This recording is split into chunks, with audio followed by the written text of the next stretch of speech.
Kalau Caimin bilang harus ada 2 orang itu yang tobat nasuha, seluruh pemerintahan sebenarnya sekarang ini. Seluruh pemerintahan itu tobat nasuha gitu. Wahai orang-orang yang beriman, bertobatlah kepada Allah dengan sebenar-benarnya. Di taubatan nasuha. Jadi kepada Selios juga harus taubatan nasuha gitu ya. Pom-bensin swasta ini kan mereka juga adanya hanya yang gemuk-gemuk aja nih, di perkotaan aja.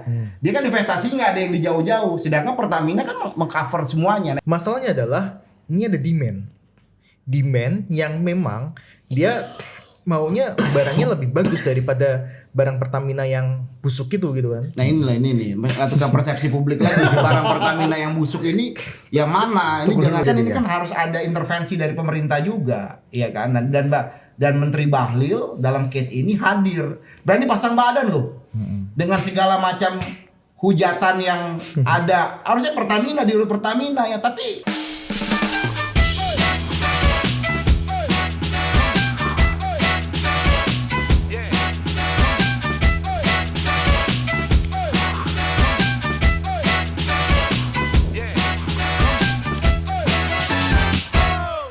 Oke, kembali lagi di Total Politik di sore hari yang berbahagia ini. Iya, Kita karena sudah syutingnya sore hari ya. Ya, kedatangan abang-abang karena kita mengadopsi konsep ngobrol sore semaunya. Iya.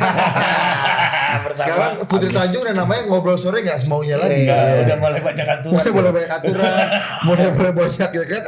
Pertimbangan kalau kita abang-abang aja, kawan-kawan. Nih, Yang pertama Bang Angga Wira ya kan. mata, telinga, bibir dan lidah daripada Kanda Bahlil. bahaya. Yang berikutnya Bang Nailul Huda, Iya. ya, mata, telinga dan pikiran publik. Iya. Asik. Iya. Ini Publik versus Bahlil. Apakah memang seperti itu gitu Iya. kan? Nah, tapi ini lu baju lu dari kemarin gue liat baju band terus nih apa Gini sih? bos, di kampung gue itu ada abang-abang dulu. Kenapa gue obses banget sama kaos band? Waktu gue kecil dulu atau SMP SMA gitu, ada abang-abangan di kampung gue, ya kan? Setiap hari dia keren banget lah, dia gitaris, gondrong gitu kan? Emil Bias bukan? Bukan, itu udah ke Jakarta, bos, udah kaya dia biasa kan?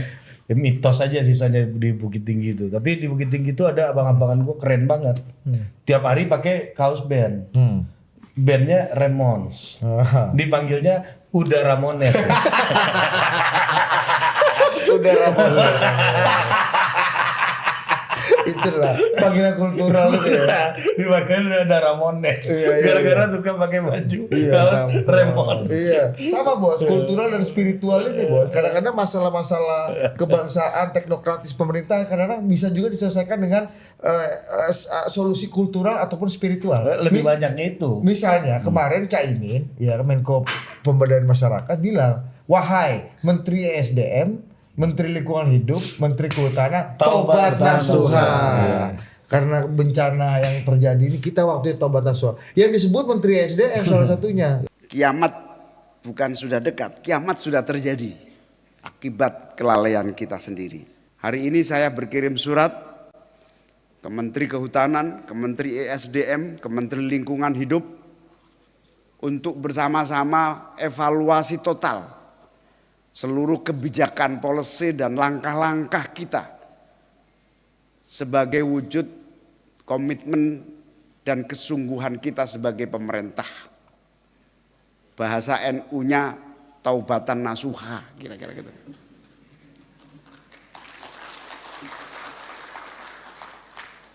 Taubatan nasuha itu kuncinya satu, evaluasi total policy, semua aspek dari sejak kita berpikir, melangkah dan berbuat. Kiamat bukan sudah dekat, kiamat sudah terjadi akibat kelalaian kita sendiri. Semoga yang sedang mengalami musibah segera mendapatkan bantuan, keluarga dan kesabaran selalu menyertai kita semua. Amin ya robbal alamin. Lu setuju gak suruh tobat nasuha nih? Atau lu perspektif lu gimana lah soal itu? Oh iya. Kalau gue sih lihatnya ini sih, Mas Budi. Kalau kita lihat data ya, kita lihat data nih. Kan ada data moratorium lahan sebenarnya. Kemudian juga ada ya pulau-pulau yang memang tidak mestinya ditambang, itu ditambang. Ya kan. Nah, tentu ini salahnya bukan satu orang doang dong. Ya, kalau Caimin bilang harus ada 2 orang itu yang tobat nasuha, seluruh pemerintahan sebenarnya sekarang ini. Seluruh pemerintahan itu tobat nasuha gitu. Karena apa? Karena Pak Prabowo-nya. ya Prabowo kalau sholat ya atau sholat nasuha gitu kan, tobat nasuha. Nah, memang ini kan krisis ini kan bisa kita bilang itu dimulai ya sejak hilirisasi inilah. Kita sudah banyak menghitung juga, teman-teman yang lain juga melakukan hal yang serupa gitu kan, bahwa di situ ada tambang, di sini ada tambang, bahaya di tengahnya. Makanya inilah yang kita sebut ya bukan cuman Caimin kan bilangnya kan 3 tadi ya, bukan cuma 3 orang itu, tapi Jokowi pun tobat nasuha juga gitu. Bener pula Jokowi ini. Iya. Karena kalau data kita soal sawit aja. Sawit itu kan ada moratorium tahun 2020. Saya ingat banget. Tahun 2020 ada moratorium, tapi pada kenyataannya luas lahan sawit nambah. Dan itu terrekod. Oke. Ya kan? Nah, makanya bisa kita bilang ya kalau Pak Prabowo bilang sawit itu pohon juga ada ijo-ijonya, ya rumput juga ada ijo-ijonya gitu kan. Tapi nggak bisa menahan banjir juga, nggak bisa menahan longsor juga gitu. Kalau wabil khusus Kementerian SDM, tobatan nasuha apa yang menurut lu perlu dipertaubatkan? Nah, gitulah. Iya. Nah, sebenarnya ya tidak merujuk ke satu orang gitu kan, bahwa Kementerian SDM itu kan kebijakan yang dikeluarkan terdahulunya pun itu juga bermasalah gitu kan. Soalnya di rapor prestasi kementerian versi Selios kan Kementerian SDM ada di nomor urutan yang paten dari bawah. Ini menterinya bukan kementerian, menterinya. Kenapa jelek banget nilainya Kanda Bahlil ini? Urutan berapa sih? Urutan pertama dari terakhir yang terjelek ya. Nah, kalau kita lihat sebenarnya kan survei itu kan sebenarnya lanjutan dari survei 100 hari. 100 hari kita juga menemukan hal yang serupa. Kemudian dilanjut 1 tahun tidak berubah. Nah, yang kita survei itu kan ada 120 wartawan. Ya, 120 wartawan yang memang dekat dengan menterinya, bagaimana cara berkomunikasi, bagaimana cara pembuatan kebijakan, itu dilihat semua. Dan kalau kita lihat ya dari Kanda Bahlil ini kan bisa lihat Februari itu sudah bermasalah, kemudian bicara terkait dengan ya pom bensin kerang dan sebagainya yang susah mendapatkan dan sebagainya. Itu kan sebuah sentimen yang menurut dari responden kita itu negatif. Dan kita ketika, nah ini uniknya, dan banyak yang bilang itu kan cuma kinerja dan sebagainya. Kita juga melakukan penelaahan data. Seperti apa sih prestasinya? Dan ada kutip ya. Ya Kanda ini ya. Iya. Kita lihat kalau dari lifting minyak masih belum naik ya. Kemudian kalau kita lihat dari sisi penyebab inflasi terkait dengan LPG tahun Februari nggak salah, itu juga andilnya beliau. Kemudian juga beberapa yang memang ini bisa kita bilang ya prestasinya tidak semenyenangkan gitu. Tidak menyenangkan wartawan, menyenangkan publik gitu kan. Nah, makanya kita kan kalau kita lihat kan yang publik tahu kan prosesnya itu diterapkan mendapatkan nilai sekian. Tapi kita juga melakukan penelaahan data. Seperti apa sih data di lapangan seperti apa gitu. Jadi itu yang kita lakukan dan mengapa Bahlil mendapatkan nilai yang paling jelek. Gimana Bang, nggak langsung ditanggapi dulu. Tobatan nasuha. Ya, Bahlil paling jelek. Tobatan nasuha berhubungan dengan itu tadi juga. Jadi kalau kita bicara tobatan nasuha kan referensi ini kan surat At-Tahrim ayat 8. Ya. Wahai orang-orang yang beriman, bertobatlah kepada Allah dengan sebenar-benarnya. Di tobatan nasuha. Jadi kepada Selios juga harus tobatan nasuha gitu ya. Agar memakai data dan referensi yang tepat juga gitu. Sehingga mampu meluruskan persepsi dan opini publik ya. Nah, dari mana ini kan harus ada benchmarknya ya. Ya. Karena kalau kata Kanda Bahlil, kepada manusia ini kita harus ada data ya. Kalau pada Allah ya kita harus percaya kan gitu. Nah, ini kan kita harus uji publik soal data. Tadi terkait dengan lifting migas dan lain sebagainya. Menurut saya ukuran-ukurannya kan sudah jelas. Soal lifting ya KPI daripada Pak Menteri kan 605 barrel per hari itu sudah terachieve ya. Jadi mungkin Mas Nailul kita perlu data apa yang digunakan kan sehingga kita bisa meluruskan persepsi publik. Tadi kan menyinggung soal pom bensin ya. Nah, seperti diketahui kan ketika kita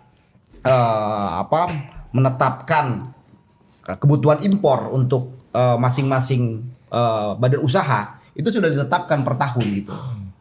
Dan Shell, BP AKR, Vivo itu sudah melewati ambang batas yang sudah ditetapkan daripada kuota impor gitu kan. Nah, ini tugas pemerintah lah untuk menjaga agar tidak melewati kuota impor yang ada kan.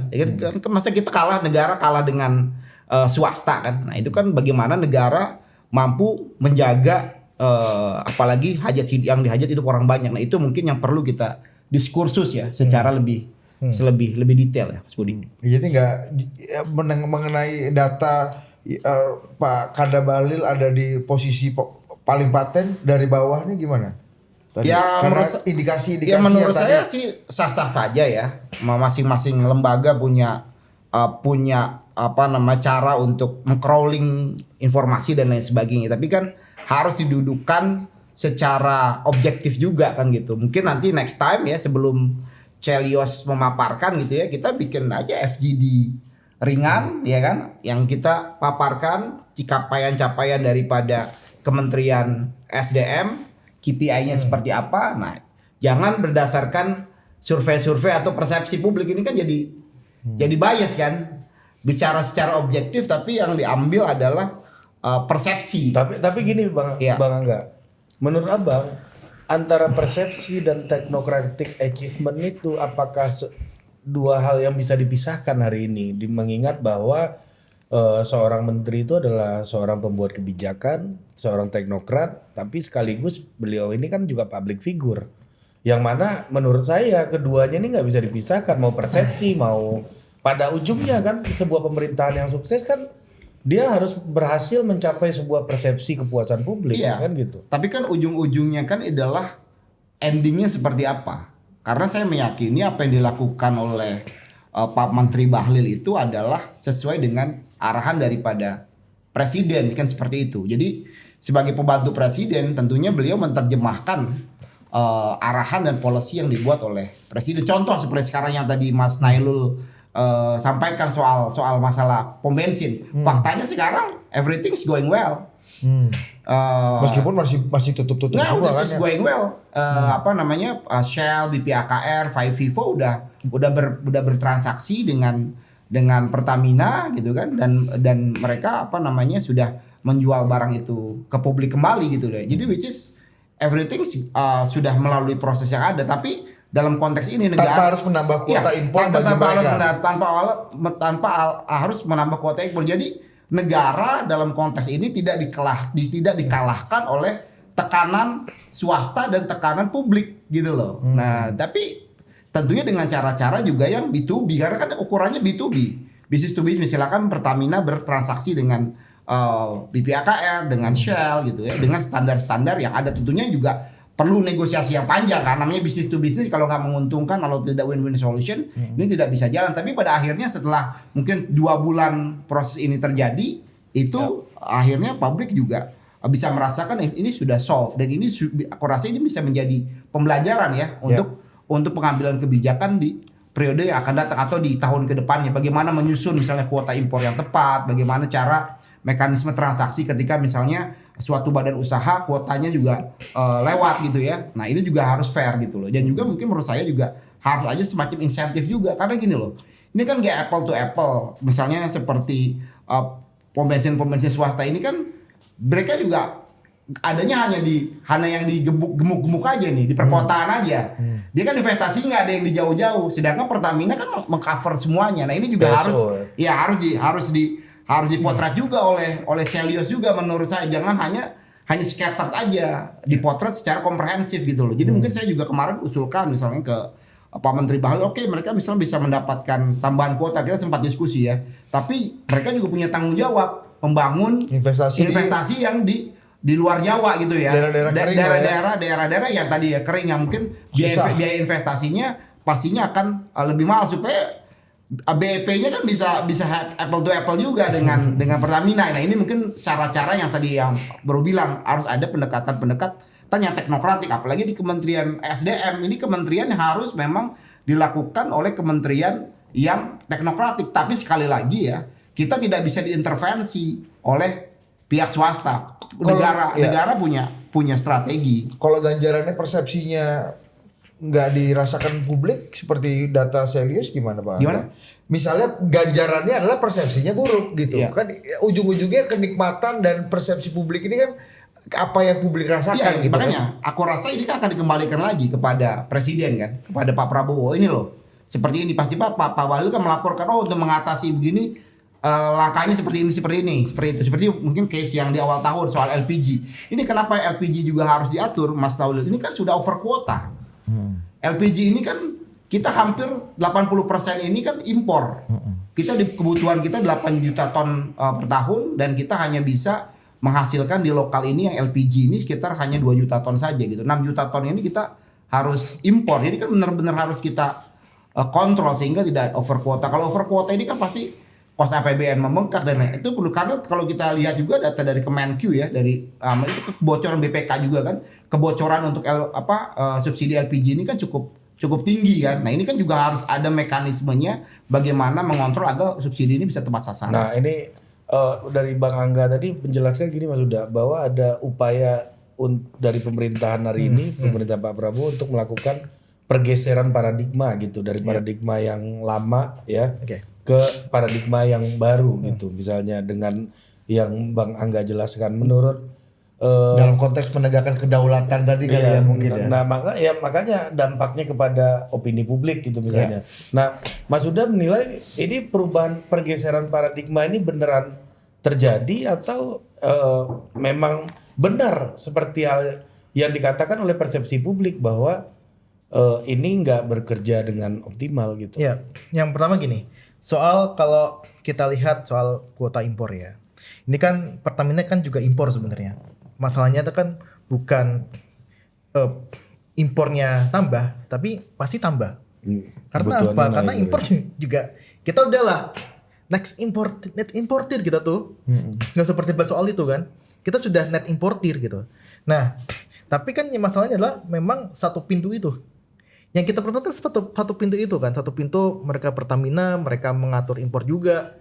Terus kemudian mereka menjual juga, jualnya pun kalau bisa itu dimonopoli gitu kan, dan itu nggak alamiah. Nah, termasuk tadi kalau kuotanya Shell BP habis harus beli ke Pertamina, itu menurut Anda bagian dari kecenderungan monopolistik gitu atau jadi gimana? gini ya, saya potong ya. Jadi kan kalau bicara dia punya keuntungan, artinya kan dia udah dapat benefit. Keuntungan 1 tahun dari BP ini kan udah diambil, Agustus kuotanya ambil, kan dia udah dapat margin dari keuntungan dia yang disepakati. Oh, ibaratnya tutup warung lebih cepat iya dong. dong. Artinya kan memang mereka harusnya kan menjaga, ya kan, karena mentang-mentang demandnya dia banyak, dia buka warung aja sampai tengah malam kan, kira-kira begitu. Jadi ini juga harus Mas Celius harus melakukan pendidikan publik juga, dan yang tadi dibilang adalah satu pintu ke Pertamina itu bukan seperti itu konteksnya gitu loh. Ini kan juga harus dipahami. Lanjut. Ya. Nah, konteksnya gini, saya tuh pernah melihat ya Pak Faisal almarhum Pak Faisal bilang itu sudah kalau oligopsoni sama oligopoli atau monopsoni sama monopoli. Ini Bang Faisal Basri ya maksudnya ya. Itu bilangnya setan poli. Dari hulunya diatur sama negara dengan sangat kencang sekali, dari hilirnya juga sama. Nah, masalahnya adalah ini ada demand yang memang dia maunya barangnya lebih bagus daripada barang Pertamina yang busuk itu gitu kan. Nah ini nih tukar persepsi publik lagi, barang Pertamina yang busuk ini yang mana? Ini jangan mengacaukan persepsi publik itu. Ya, biar abisin dulu Bang. Sabar kan ya. Lanjut.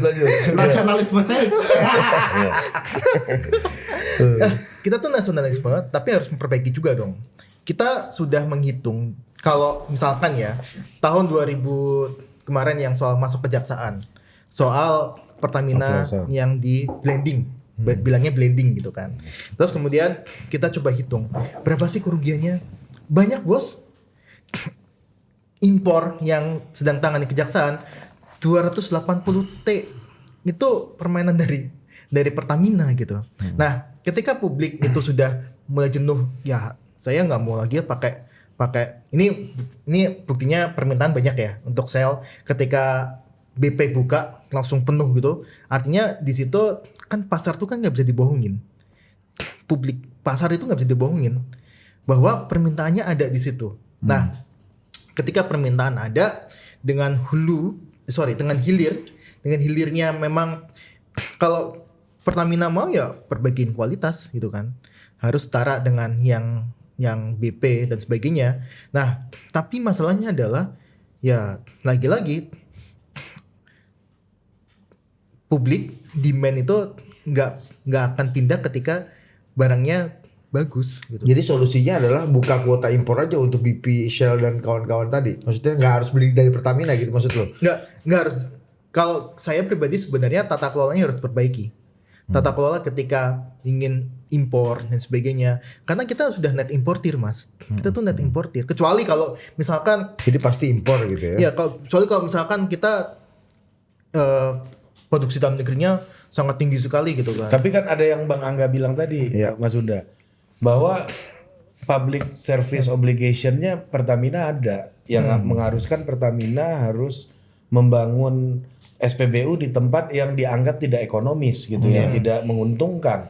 Sementara swasta-swasta ini kan cuma di kota-kota besar yang memang Akses infrastrukturnya dan bagus, memiliki ya. visibility tadi untuk menghasilkan keuntungan yang maksimal gitu kan. Nah, justru itu yang ingin dikritisi oleh Pak Bahlil dalam hal ini, Menteri SDM dan pemerintah Prabowo hari ini men-challenge paradigma itu. Lu kalau mau kalau kita bisa sama-sama PSO ya nggak apa-apa juga lu pakai regulasi yang sama kita gitu. Maksudnya dalam konteks paradigma pasar, ya ketika ada demand nih, pemerintah wajib untuk mensuplai kan, memberikan supply-nya. Makanya harusnya kuotanya jangan dibatasi untuk perusahaan-perusahaan non Pertamina. Tapi kalau kata Bang Angga, mereka mau nggak investasi di ujung-ujung, gitu, di misalnya. Kalimantan, Nah, di apalagi mana. kan memang kita beberapa kawan ya di Papua itu sempat saya dengar cerita dulu itu margin harganya sama di Jawa jauh banget sampai 10 kali lipat mungkin Lebih BBM. tinggi.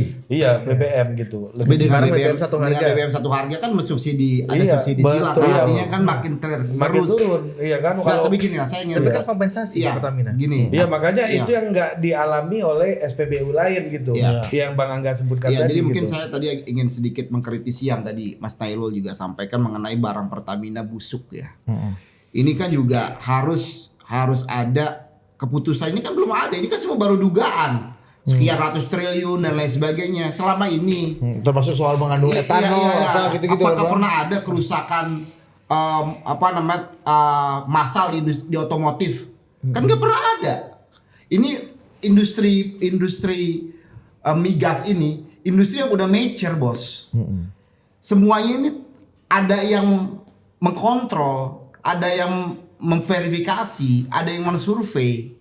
Jadi ketika tadi dibilang barang busuk tuh yang mana? Buktinya ada nggak? Sekarang yang terjadi bahwa Pertamina itu dibilangnya barang busuk. Nah ini kan sampai saat ini nggak ada gitu. Ini kan baru persepsi yang akhirnya menyebabkan tadi ada rush publik kan. Tapi persepsi itu muncul karena apa menurut Ya kan ada Bang? case tadi kan, ada case. Enggak, maksud saya gini, kan yang ngomong oplosan itu kejaksaan loh waktu itu. Iya makanya kita bilangnya malah blending. Makanya ini kan perlu juga penegak hukum ini kan punya kecerdasan, punya knowledge yang luas, wisdom, sehingga ini kan kasihan Fortune 500-nya Indonesia Pertamina yang udah punya persepsi internasional harus rusak karena suatu hal yang belum pasti. Tapi belum misalnya kan jelas. Bang, kalau waktu itu kalau nggak salah perusahaan di luar Pertamina gitu ya yang diwawancara, kita nggak pakai etanol yang jenisnya Pertamina, Terus kemudian beberapa waktu ada sempat kasus katanya motor berbet gitu kan, di mana itu ya? Ya itu kan Surabaya. Ya, tapi Iya, kan, Surabaya kan. tapi kan nggak pernah terbukti. Hanya persepsi aja yang wakil wali kota Surabaya kan ternyata ya barang yang diambilnya bukan dari pom bensin itu, udah bawa sendiri. Jadi ya Celis juga harus objektif juga. Ada nggak secara teknokratik yang menjelaskan bahwa barang Pertamina ini di bawah standar gitu loh kan. Apa coba sampai saat ini ada nggak lembaga atau keputusan daripada pengadilan kah atau keputusan dari misalnya lembaga penelitian apa yang menjustifikasi bahwasanya memang barang Pertamina itu under spec, bukan RON 92, bukan RON 95. Until now agak ada yang bicara itu gitu. Kita ada Bang, kita Celis sama LBH itu melakukan posko pengaduan. Ada ratusan yang sudah mengadu dan memang kesulitannya adalah bagaimana mereka menyimpan bukti. Nah, kita ada yang 200 yang menyimpan bukti yang udah kita verifikasi memang. Dan memang itu kita kalau boleh kita bilang itu kita kerjasama dengan LBH juga dan itu ada gitu. Iya makanya, tapi kan itu kan belum menjadi suatu keputusan yang formal gitu kan. Baru buktinya seperti ya kan kalau belum ada suatu hal yang terverifikasi kan ya, kita kan itu masih asumsi aja, Bos. Kalau kita lihat ada beberapa laporan yang memang dia menyebutkan setelah pakai barang tersebut ya, barang Pertamax itu aja lah kita barang kan konotasi negatif ya. Nah, Pertamax itu memang terjadi kerusakan mesin dan sebagainya. Nah, namun memang kita kesulitan dalam hal verifikasi apakah memang itu disebabkan oleh Pertamax. Karena kita untuk bukti itu sangat jarang sekali sebenarnya. Nah, makanya harusnya kan massal Mas Huda karena Kalau kita memang semua kan yang tadi itu kan masalah harus semuanya dong, nggak saya ada juga satu pakai persatu. Pertamax kan. Belum mogok loh. Belum, masih oke aja gitu. Mogok waktu itu pernah, ban lu kempes. Iya, bahan, Kan? ya. Iya. Itu kan kejadian ini kan tahun 2018 sampai tahun 2023. Oh itu saya udah pakai Pertamax tahun itu. Nah itu kita memang ada pengaduan, memang basisnya pengaduan. Kita memang basis pengaduan karena ya kalau yang dia punya bukti dan dia bisa mengadu ke posko Celis sama LBH. Saat itu kita juga preskon juga gitu kan. Nah, tapi Udah ada kesimpulan nggak dari apa yang posko itu, kesimpulan dari Celios dan Ya gugat LBH-nya aja apa? kalau memang ada kan pada Pertamina kan. Iya, Iya. ada nggak kesimpulan sehingga publik bisa jadi kan gini loh, penelitian, posko pengaduan, analisa, riset itu kan ujung-ujungnya membuat publik jadi lebih terang. Oh ini bagus nih, enggak, ini bener, ini salah, gitu-gitu kan. Lu gimana ini ya? itu udah ada laporannya. Tinggal kita memang lagi sama LBH tuh menyusun untuk melakukan class action. Dan itu sudah kita bicarakan juga gitu kan. Dan kita juga kalau beberapa kali lihat ya yang kejaksaan ya, kita kasusnya kan impor pada saat itu kan. Impor yang memang dikondisikan dan itu kerugiannya sangat besar sekali Mas Budi. Dan kalau kita lihat 280T itu kan dia dari semua aspek gitu kan, dari kerugian ekonomi dan sebagainya dan juga kerugian yang dicatat oleh BPK pada saat itu. Dan memang ini yang menjadikan kita oh berarti memang pada saat itu ada kasus besar nih dan bermainnya di impor gitu kan. Nah, selain itu juga sangat-sangat berkaitan terkait dengan opportunity cost. Opportunity cost nih yang susah. Opportunity cost dalam ekonomi itu kan dihitung sebagai ya potensi kalau kita misalkan membayar lebih murah, ya kan. Kita bisa menggunakan untuk apa A, B, C dan D gitu kan. Nah, di dalam beberapa ya bisa kita bilang persidangan itu memang susah dibuktikan. Nah, inilah yang memang jadi kendala lembaga riset gitu ya. Tapi kita dalam hal ilmu ekonomi itu ada gitu. Dan itu yang memang tengah kita perjuangkan juga gitu kan. Kita tengah memperjuangkan dan juga kita juga memperjuangkan terkait dengan kerugian yang diterima oleh konsumen. Ini yang selalu loss di kita, bahwa kerugian itu, korupsi itu hanya menyebabkan kerugian negara. Kerugian konsumen itu tidak ada. Karena awareness-nya belum terbangun. Nah, makanya kemarin ketika kasus blending ini kita coba untuk mengedukasi bahwa ketika ada korupsi bukan hanya negara doang loh yang rugi, lu juga rugi gitu. Itu yang kita edukasi sebenarnya. Gimana Bang? Gimana kan? Iya, pertama kan tadi konsumen pertamax kan. Konsumen pertamax kan. Ada masalah nggak selama ini? Masalahnya dibayar aja Bang, kadang-kadang mahal Iya ya. makanya kan maksudnya kan harus ada scientific gitu loh ya kan, ya seperti mewakili nggak kalau orang survei itu N-nya berapa, mewakili nggak gitu N loh. besar N kecil. Kan mewakili nggak gitu loh Mas. Supaya kita objektif gitu loh. Saya pengguna Pertamax dari udah lama lah ya kan. Dari kecil kan? Ya, dari kecil gitu ya. Dari baru beli mobil sampai sekarang kan gitu. Tapi artinya nggak pernah ada masalah gitu loh, nggak pernah masalah. Kalau bicara tadi ya sampai sekian sistemik, pastinya kerusakan kendaraan ini terjadi di mana-mana. Jadi menurut saya ya kita juga harus hati-hati, jangan sampai perusahaan BUMN kita yang luar biasa, Pertamina yang number one lah ya ibaratnya ini, karena hal-hal seperti ini akhirnya dampak citranya jadi turun juga. Tapi saya sepakat ya agar Pertamina juga memperbaiki banyak hal pelayanan dan lain sebagainya. Tapi kalau kita bicara terhadap standar dan kualitas produk, I'm very sure bisnis migas ini adalah bisnis yang sudah mature.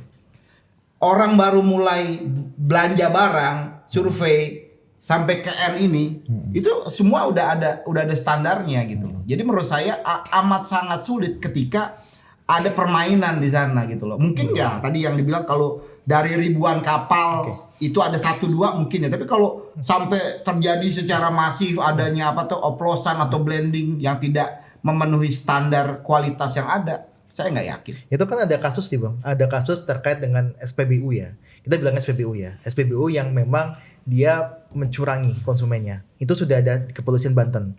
Itu saya ingat banget kasusnya. Terus yang kedua adalah kita mencoba untuk melihat sebenarnya Bang Angga bahwa ketika yang ini kan masih Mas lihat jaksaan udah menghitung lah ya.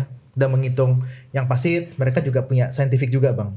Dan mereka menghitung ketika ya kerugiannya itu kan yang dialami adalah masyarakat, konsumen itu membeli lebih mahal. Let's say kayak misalkan gini, misalkan seharusnya ketika diproduksi itu dia harganya misalkan 11.000, tapi dijual dengan Pertamax itu 12.200, artinya kan ada kerugian konsumen di situ.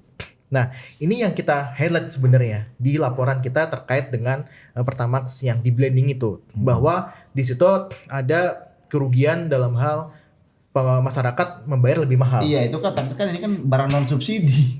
Barang non subsidi, you mau jual berapa itu kan hak daripada perusahaannya. Mau Shell mau jual berapa, BP mau jual berapa, kan nggak ada harga tertinggi, nggak ada HPP. Kecuali kita bicaranya adalah Pertalite yang barang itu adalah harganya ditetapkan pemerintah. Jadi menurut saya asumsi yang digunakan udah keliru gitu loh menurut saya. Dan yang lainnya menurut saya ini kan harus dibedakan Pertamina sebagai corporate ya kan, dengan ada penyelewengan di SPBU. SPBU ini kan juga mitra. Bisa saja SPBU-nya nakal, mencampur, misalnya ada air dan lain sebagainya. Ini tapi harus, kan ini tunggal jawabnya Pertamina Bang untuk memastikan. Oh iya makanya artinya kan jangan dipukul rata gitu loh menurut saya. Ini kan Pertamina ini kan aset kita gitu, aset kita bersama. Nah ini harus kita jaga gitu. Jangan sampai dengan adanya persepsi seperti ini, distrust terhadap Pertamina ini terjadi. Dan itu yang ingin Pak Menteri Bahlil itu lakukan, mengembalikan pride dan pada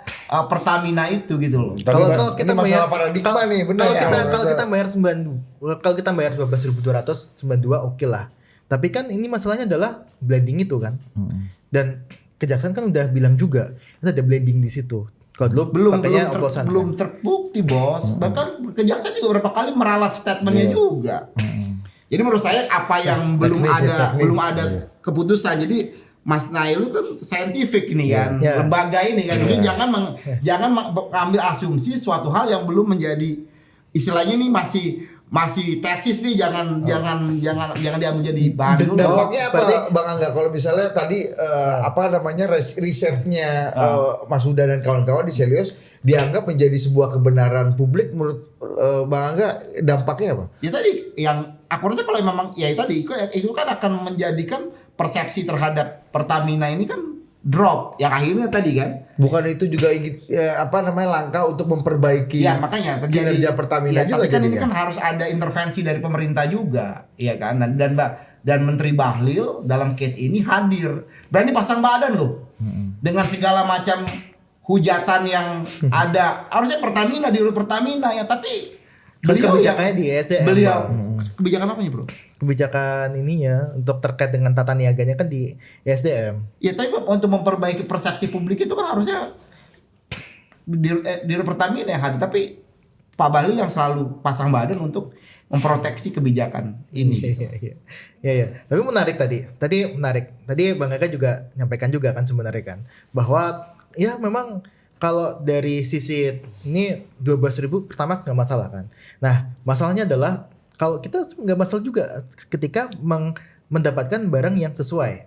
Nah ini kan publik kan nggak mendapatkan barang yang sesuai Bang. Yang memang sudah dilihat sama kejaksaan.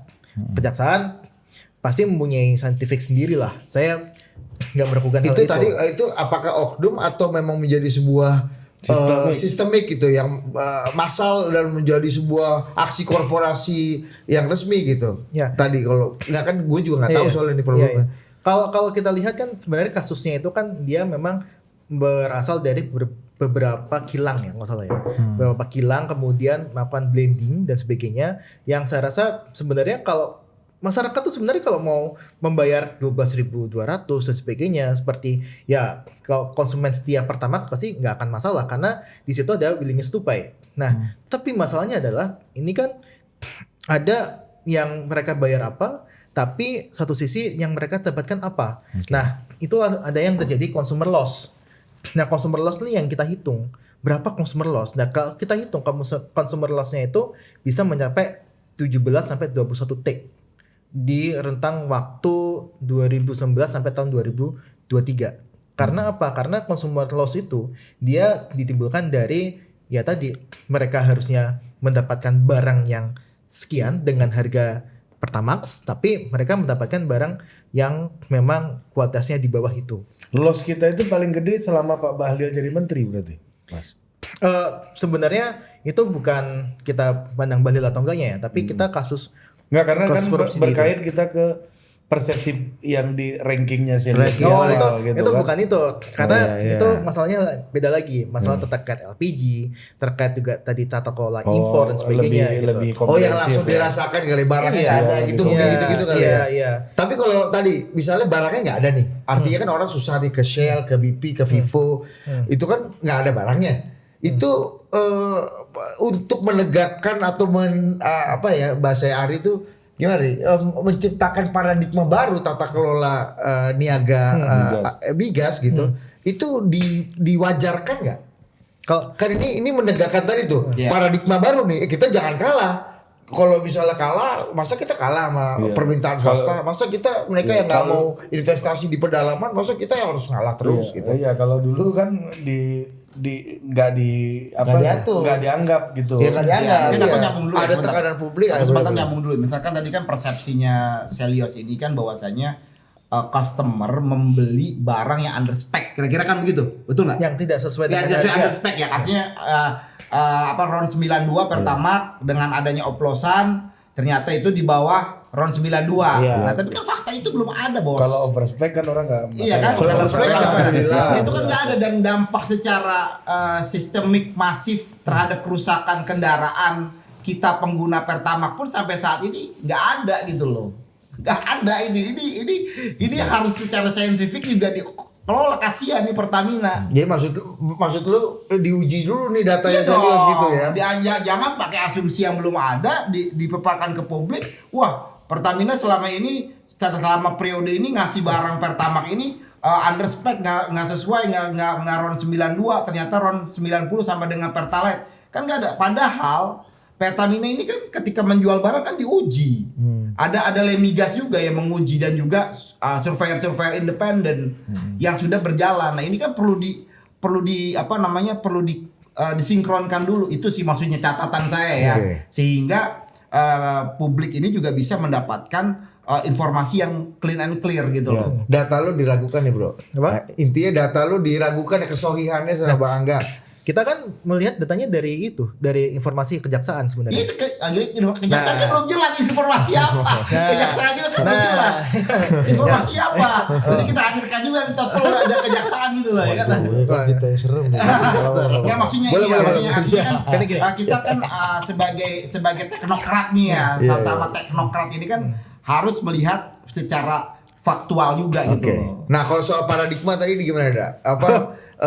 Ini untuk menegakkan ini Fairness Iya, lah. fairness. Ongkos yang harus dibayar untuk menciptakan paradigma baru, kedaulatan energi dan fairness di dalam tata kelola migas. Gimana menurut lu? Saya tuh nggak tahu bahwa kalau apa-apa di zamannya Prabowo ini kedaulatan pangan kah, energi kah, gitu kan? Khususnya energi gitu kan. Kalau boleh dibilang ya kita tuh net importir, bos. Kita tuh net importir. Udah gitu doang gitu. Kita tuh net importir, kita harus terima itu. Kalau tadi bilang lifting minyak misalkan. Lifting minyak itu di bawah 600 berapa tadi Mas Angga? Target APBN 605. Data dari CIC ya. Data dari CIC kita mencatat itu baru 580 ribu per barel. Itu data dari CIC. Ini data apa deh, Bang? Ini data per hari nih. Data survei apa data Data lifting migas stok per 30 November. Jadi minyak bumi kita ini sudah 613 ribu, year to date-nya 606 nih ya, dicek nih ya. Ini data yang apa sih istilahnya? Data Nah, iya dana nasional kita. Data resminya resmi ya. ini nih, Mas Taul. Ini mungkin nanti bisa dicek aja. Jadi kita udah melewati asumsi APBN 606 ribu. Gas juga sudah. Jadi ya sudah mencapai target ya. Year to year-nya ya. Ya, Tapi kan kalau nanti kita mengurangi kebutuhan akan impor ya belum. Cuma target di dalam APBN udah hampir. Udah hampir Karena mendekati. ada tanggung jawab dan target presiden untuk naikin lifting. Ya, target Sehingga lifting. mengurangi Karena memang target kita ketergantungan. kan 1 juta barrel.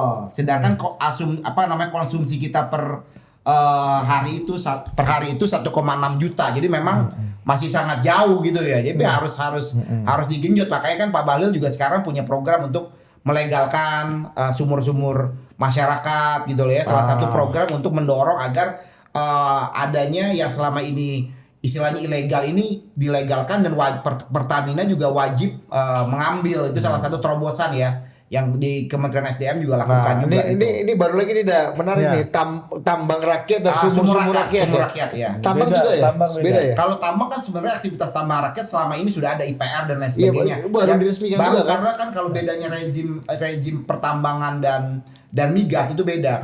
Kalau pertambangan itu kan rezimnya rezim IUP. Izin usaha pertambangan, artinya pengusaha ini dikasih izin mengelola dan lain sebagainya. Sedangkan dua-duanya dilegalkan oleh Pak Kadang. legal. Iya, Kalau kan? memang baik yang tambang ataupun yang memang eksplorasi sebelumnya sumur juga sudah ada.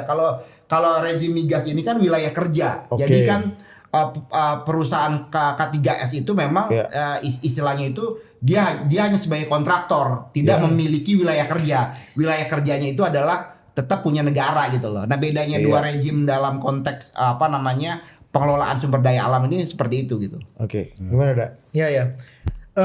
Menarik Ini sebenarnya. supaya mendistribusi orang yang tadinya diem-diem eksplorasi baik minyak ataupun pertambangan gitu ya. Iya. Itu sekarang boleh tuh, udah resmi, nggak perlu punya backing, nggak perlu nyogok aparat misalnya gitu. Iya. Ini yang juga sebenarnya juga kita jadikan, kita melihat bahwa satu sisi itu bisa menimbulkan inilah rakyat senang dan sebagainya gitu kan. Itu kan sangat populis sekali Mas Budi. Nah, tapi kalau kita lihat kan sebenarnya ya pengelolaan minyak dan sebagainya itulah, tambang dan sebagainya itu kan harusnya memang profesional. Satu sebenarnya. Mereka harus, ini kan sama aja kayak yang kita tolak adalah kemarin UMKM koperasi itu mengurus tambang gitu kan. Ya, kita kan sama seperti itu. Nah, Ini putusannya gue bacain ya. Permen peraturan nomor 39 ya Bang ya. Tahun 2025. Pertengahan tahun ini terbit. Iya, 11 September nih. Iya. Memberikan prioritas izin usaha pertambangan atau IUP kepada koperasi pelaku UMKM dan badan usaha milik organisasi kemasyarakatan keagamaan. Nah, Itu yang pertambangan, bukan yang sumur rakyat. Iya, Tidak, ini ya. yang tambahan sumur rakyat ada lagi baru. iya. Intinya kan kurang lebih sama lah, melegalisasi yang Iya. selama ini mungkin dianggap ilegal Ya, gitu ada kan. niat daripada pemerintah dan negara memberikan bukan hanya kepada perusahaan-perusahaan besar ya kan, kepada pelaku UMKM, koperasi untuk juga bisa menggarap hal tersebut. Tapi juga saya sepakat tentunya ini kan juga suatu bisnis yang high risk High ya. risk, Mas. Nah, itu kan memang harus ada kontrol juga, harus ada manajemen yang bagus juga. Ini tugasnya daripada perusahaan-perusahaan besar untuk berkolaborasi juga gitu loh. Nah, ini maksudnya seperti itu gitu loh. Biaya sosial tuh tinggi sebenarnya. Biaya sosial tuh tinggi sebenarnya. Dan kita selalu menolak ketika ya koperasi UMKM diberikan hak tambang gitu ya. Kita selalu menolak itu. Karena apa? Karena ya social cost di tambang itu sangat besar. Social cost di tambang itu sangat besar. Kita melihat kerusakan yang ada di nikel misalkan. Kemudian yang ada di beberapa tempat, dan kajiannya Celios dengan Greenpeace itu menunjukkan bahwa desa dengan dia mengandalkan tambang itu dia rentan terhadap banjir. Tambang rakyat nih ya. Semua tambang. Semua tambang. Itu dia rentan terhadap bencana banjir. Itu data Podes, Bang.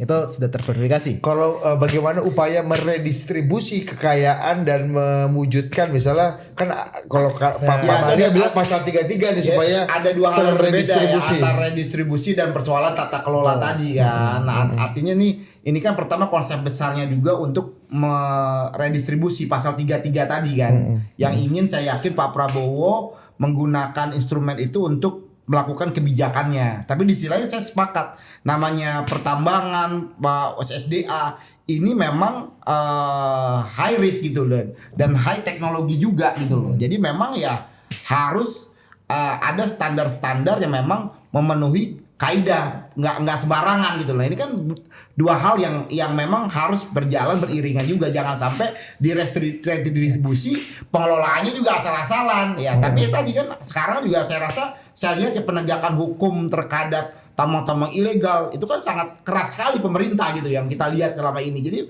menurut saya juga ini suatu hal yang positif lah. Ya. Iya. Benar nggak? Iya. Tadi terkait ya sebenarnya kita coba satu yang memang yang membuat Kanda Bahlil kita ini mendapatkan nilai buruk itu adalah terkait dengan penutupan dini PLTU. Kan kita kan sudah tahu ya bahwa pemerintah kita tuh kan pingin net zero emission. Dan kalau kita lihat flashback lagi Jokowi pidato, Prabowo pidato 2030 itu tidak ada lagi pembangunan PLTU berbasiskan batu bara. Nah, tapi dalam RUPTL itu adalah rencana umum yang terkait dengan listrik. Di situ masih ada rencana pembangunan PLTU berbasiskan batu bara sampai tahun 2032. Nah, ini sangat terkait tadi dengan rezim yang memang ya lagi-lagi kita masih masuk ke rezim yang mengeruk dan pertambangan lagi. Dan kita ketika disodorkan ya, kita ada saya lupa permen terkait dengan penutupan dini PLTU itu yang di nomor 1, aspek yang nomor 1 di dalam peraturan itu adalah pembiayaan, bukan lingkungan. Itu juga aneh juga gitu kan, bahwa ya memang dia tidak terlepas dari ada pembiayaan dan sebagainya, pasti ada. Nah tapi satu sisi harusnya lingkungan itu menjadi yang bisa kita bilang ya gini ya, kita nggak menyebut wabisme lingkungan dan sebagainya kan, tapi lebih kita cenderung kalau you mau memang mengatakan bahwa kita mau transisi, nah ini rezimnya harusnya ke transisi nih, bukan rezim yang semuanya bebas tambang dan sebagainya, tapi rezim yang harusnya ke transisi itu. Nah makanya kita melihat ayolah ini mau dibawa kemana gitu kan. Prabowo selalu menyampaikan dan antara mau PLTSA dan sebagainya. Tapi di dalam peraturan yang memang ditekan oleh Bahlil itu masih mengagung-agungkan PLTU batubara. Dan lucu lagi Mas Bud, saya pernah satu panel sama Kementerian SDM. Pada saat itu bicara terkait batubara. Saya bilang batubara seharusnya udah nggak ada lagi pembangunannya, PLTU-nya ya, udah nggak ada lagi karena kita menuju net zero emission. Kementerian SDM sampaikan kita akan membangun batubara bersih. Bersih dari Hong Kong gitu kan. Gue bilang kayak gitu kan. Dari mana bersihnya gitu. Nah, Maksudnya di pikiran lu batu bara kok bersih gitu maksudnya Iya. mana ada gitu kan iya. maksudnya. Apakah di mananya gitu kan? Nah, kalau kita biasanya mengutip tambang yang bersih, batu bara yang bersih itu adalah batu bara yang gak ditambang. Kalau tidak ditambang itu nggak bersih. Nah, inilah yang memang kalau kita lihat ya harusnya Kementerian SDM mengarahnya ke sana. Tapi saya nggak tahu tiba-tiba ada perluasan untuk pemberian izin kepada pelaku kecil, koperasi, bahkan koperasi merah putih juga mau ikut nambang gitu sebagainya. Lembaga keagamaan ikut nambang sebagainya. Dan itu yang memang kita merasa yang miris juga gitu. Dan memang Mirisnya karena ya di tengah-tengah semangat yang tadinya bagus net zero emission dan sebagainya, semangat untuk membangun PLTSA itu semua sirna. justru malah ada insentif untuk orang nambang gitu ya sekarang. Orang untuk membangun PLTU lebih lama lagi. Kanda kasih dulu jawaban. Pertama kan kita harus memahami ya bahwa kita juga masyarakat kita ini kan rakyat ini kan butuh energi yang affordable kan. Dan kita kan sebagai negara yang punya sumber daya alam khususnya batu bara ini kan melimpah ya. Dan memang kita harus objektif dan realistis juga bahwa SDA yang kita miliki ini yang harus dimanfaatkan. Nah, tapi kan tadi dari Chelios juga tidak secara detail sebenarnya PLTU apa yang diizinkan. Dan memang kalau saya lihat juga untuk membangun PLTU baru ini secara perizinan itu udah sangat sulit, dan hanya yang dimungkinkan itu adalah PLTU yang mulut tambang saja. Itu yang dimungkinkan hingga saat ini. Tapi kalau kita lihat kan juga secara realistis PNBP kita kan juga dari pertambangan cukup besar ya. Nah, ini kan juga yang harus menjadi perhatian juga dari teman-teman kan. Kita sudah ada solusinya. Iya. Iya, Iya. makanya artinya kan solusi ini bisa dijalankan atau tidak, realistis atau tidak ya. Ini kan harus secara realistis juga kan gitu kan. Jangan sampai ini hanya sebagai konsep yang tidak bisa dijalankan kan. Hal-hal ini saya rasa perlu Chelios juga memberikan knowledge kepada masyarakat ini secara objektif juga. Coba solusi lu apa? Mungkin nanti Mbak Handa bisa nilai juga dia affordable apa enggak, realistis apa enggak. Ya, kajian kita itu sudah memberikan beberapa solusi.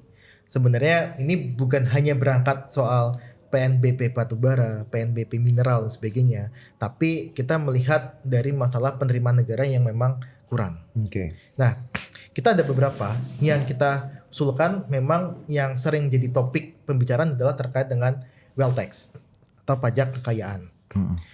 Itu yang pertama. Nah, yang kedua adalah kita berusaha untuk melihat pajak sumber dari sisi pajak progresif perumahan. Yang memang ini terkait dengan redistribusi tadi. Redistribusi kalau kata Prabowo itu mineral harus ke semua orang gitu dan sebagainya. Tapi kalau kita melihat redistribusi itu adalah fungsi dari perpajakan. Perpajakan itu harus bisa menjadi redistribusi yang memang bisa dilakukan oleh pemerintah, bahwa yang kaya ini ya harus bayar pajak lebih besar dong. Nah, bayangkan Mas, kalau kita lihat dari sisi misalkan kalau kita tetapkan pajak kekayaan itu sebesar 2% ya, terhadap 50 orang terkaya, itu kita sudah asetnya ya, terhadap asetnya itu sudah sekitar 80-an T kita bisa dapat. Itu yang pertama. Nah, kalau tadi ada pajak biodiversity yang hilang, kemudian ada pajak lainnya yang tengah kita gali termasuk dari pajak digital, itu bisa sampai ratusan T kita bisa dapat. Nah, ini kan sebenarnya adalah solusi yang memang harus dipikirkan oleh pemerintah. Jangan sampai rezimnya terjebak adalah rezim bahwa ini mineral yang tidak baik itu harus dihidupkan karena membawa dampak positif terhadap penerimaan. Sudah tidak seperti itu. Penerimaan tuh harus ada jalan lainnya gitu loh. Nah, ini kan yang memang harus ditegakkan gitu. Bukan masalah kalau ini dikurangin PNBP kita bisa merosot gitu kan. Dan lu lihat Kanda Bahlil belum ada solusi yang jelas untuk masalah tadi, energi alternatif tadi maksud lu? Yang RUPTL aja tuh tidak ada gitu loh masalahnya. Terus kemudian ketika kita ingin coba untuk dorong bahwa penghentian dini PLTU yang toksik ya, yang dia mendatangkan kerugian ekonomi. Karena gini Mas Budi, karena selalu pemerintah tuh misalkan yang banjir kemarin. Banjir kemarin itu kerugian yang dialami oleh Aceh itu sekitar 2T. Tapi dana yang diberikan oleh pemerintah kepada Aceh itu sekitar 500 miliar. Gak sinkron. Ketika memang jadi bencana yang memang disebabkan oleh penggundulan lahan dan sebagainya gitu. Nah, makanya kita selalu dalam riset Celios itu kita tidak hanya berkutat soal bagaimana ini bisa menguntungkan siapa, tapi bagaimana masyarakat merasakan dampaknya. PLTU itu kalau Suralaya, saya bukan orang Cilegon, jadi ya tahu sedikit lah soal Suralaya itu. Sudah sangat mengganggu soal pernafasan, banyak yang meninggal gara-gara asap PLTU batubara, dan itu cost gitu. Masa kita nggak mau menghentikan itu? Kita masih mau rezim yang sekarang yang memang masih melegalkan energi yang tidak ramah terhadap masyarakat. Meskipun kalau kata Bang Angga kan affordable, ya kan? Iya. Dan penerimaan bisa banyak, rakyat bisa ikut berpartisipasi gitu-gitu. Itu nggak dihitung juga sebagai sebuah kemaslahatan juga iya. Dari Celios. Maksud gua itu nggak menjadi sebuah maslahat yang juga bisa lu pertimbangkan untuk kalau misalkan ada investasi yang bisa menggantikan, itu nggak masalah Mas Budi. Tapi memang masalahnya adalah investasinya cukup mahal di energi bersih. Nah itu yang harusnya kita dorong. Dan Nantara sudah mau PLTSA gitu kan. Walaupun PLTSA juga ada sisi ada karbonnya juga yang dihasilkan ya. Tapi itu sudah menuju ke sana gitu loh. Oke. Anda kasih nilai dulu. Affordable gak dari idenya Mas Huda yang pajak kekayaan 2%. Pajak kekayaan 2%. Semua dipajakin semua gimana? 80 Ya kalau ada yang dipajakin sih nggak apa-apa ya. Sebenarnya kan masalahnya kan menurut saya bukan soal pajak lagi, tapi kan sekarang bagaimana kita menghasilkan income kan, gitu kan, income pengusaha banyak lahir, berbisnis enak kan gitu. Sebenarnya kan itu. Kalau masalah pajak lagi ya aku rasa itu bukan solusi. Orang pada kabur semua kalau semua dipajakin kan. Kita aja pengen PPN dikurangin ya kan. Kalau semua dipajakin, misalnya pajak super misalnya pajak untuk orang kaya itu seperti apa sih gitu kan. Nah, ini mungkin juga perlu perumusan juga dari Celios, konsepnya itu berapa orang yang dipajakin, penghasilan berapa gitu kan. Aku rasa soal pajak di kita itu kan harusnya bukan lagi intensifikasi, tapi kan perluasan, ekstensifikasi. Tax rate kalau bisa turun, tax ratio naik. Iya, kan. problem utamanya kan Mas Nailul sekarang kan bukan tax ratio kita juga belum Maksimal. berubah, masih itu aja, kita aja nih yang makanya ada istilah berburu di di kebun binatang itu. Nah, kalau yang tadi Mas Nailul sampaikan itu kan sama aja kayak berburu di kebun binatang, menyebabkan juga ketakutan yang ada kan. Ya mohon maaf ya, kemarin misalnya orang yang udah ada tax amnesty lalu dikejar-kejar lagi gitu kan, ada yang dicekal, ya orang kan juga jadi worry berbisnis di Indonesia kalau caranya seperti ini. Menurut saya yang lebih harus dilakukan adalah ya menumbuhkan suatu iklim usaha yang produktif, yang orang juga tertarik masuk ke Indonesia. Kalau soal masalah energi, ya itu kan cost-nya tadi. Ya kalau kita bicara batu bara 8 sen ya kan. Kalau kita bicara misalnya tadi apa namanya PLTSA segala macam itu kan 21-22 sen, gapnya jauh banget. Mau berapa KWH ke masyarakat itu kan harus dihitung. Kita kan nggak bisa revolusi, ini kan harus gradual juga ya, Mas Glon. Ini kan juga harus ada roadmap. Nah, hal-hal itu juga yang dipertimbangkan oleh Bang Bahlil ya dalam capture ini semua gitu. Jadi tetap ya kalau kita memang masih memiliki sumber daya alam yang ada, ya itu memang harus dimanfaatkan, harus jangan ikut-ikutan lah. Jangan FOMO lah ini greenery gitu-gitu. Tapi kita juga harus realistis juga. Biayanya dari mana, pembiayaannya seperti apa gitu kan. Seperti misalnya ya tahu sendiri kan Eropa segala macam teriak-teriak, cuma nggak ada juga dukungan pembiayaan apa namanya mungkin yang murah juga, bunganya dengan bunga yang murah. Nah ini kan hal-hal yang kita jangan ikut, kalau kata Bang Bahlil ini kita jangan ikut genderang orang, kita mainkan genderang sendiri lah. Sebagai negara berdaulat kan, tujuannya apa gitu loh. Iya. Tadi saya Terakhir. terkait sama tadi kebun binatang gitu ya. Saya mau luruskan. Kalau pajak itu kan basisnya kan objek pajaknya. Objeknya berbeda. Pajak kekayaan tadi misalkan udah ada pajak PPH dan sebagainya beda. Beda itu harus kan beda gitu. Jadi pajak kekayaan itu terkait dengan aset dan sebagainya. Kemudian kalau kita lihat repatriasi ketika sudah ditarik kembali kemudian dikejar-kejar, ya emang harus seperti itu. Lu harus diampuni, masa lu mau nyolong ngemplang lagi? Kan kayak gitu kan. Makanya kita menolak ada tax amnesty jilid 2. Udah diampunin, masa diampunin lagi? Gitu kan. Itu kan pemikirannya seperti itu. Jadi kalau kita lihat sebenarnya memang kita seharusnya ya lagi-lagi kita berharap lah ya kepada Kanda Bahlil dan juga Mas Angga mungkin bisa menuturkan ke Kanda Bahlil itu kan. Itu bisa menuturkan bahwa kita seharusnya udah masuk kepada rezim yang memang kita bukan FOMO tapi kita peduli terhadap ya kerusakan lingkungan dan sebagainya. Terus kemudian yang kita juga harus melihat bahwa ini bisa berdampak dalam jangka menengah dan juga jangka panjang. Dampaknya seperti apa? Banyak sekali penelitian yang menyebutkan bahwa ada ISPA dan sebagainya yang kita harus juga hitung sebagai biaya sosial. Dan itu yang kajian kita itu menghitung semua itu dan kita coba untuk objektif terkait dengan ya tadi dampak ekonomi dan sebagainya. Setelah penjelasan Kanda Angga ini, nilainya Kanda Bahlil ini udah lumayan naik atau masih tetap di Itu kan 161 ya. Jadi 161 setengah. Ribu apa deh?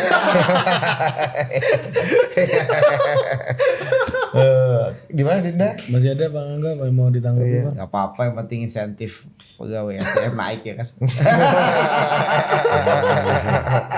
Oke, terima kasih ya Kanda Angga dan Kanda Huda atas perbincangannya. Ini podcast paling teknokratik setelah beberapa bulan. Kalau ada Kanda Angga ini langsung teknokratis. Memang iya. Iya kan? Iya, dalam dunia permainan dia udah mentas ya, udah selesai lah gitu. Kita jangan permainan terus Dinda, kita ke teknokratis. Ya. Emang kalau orang udah bosan main pengen jadi teknokrat. Bang Dokter Angga Wira. Oke, Thank you. sampai jumpa.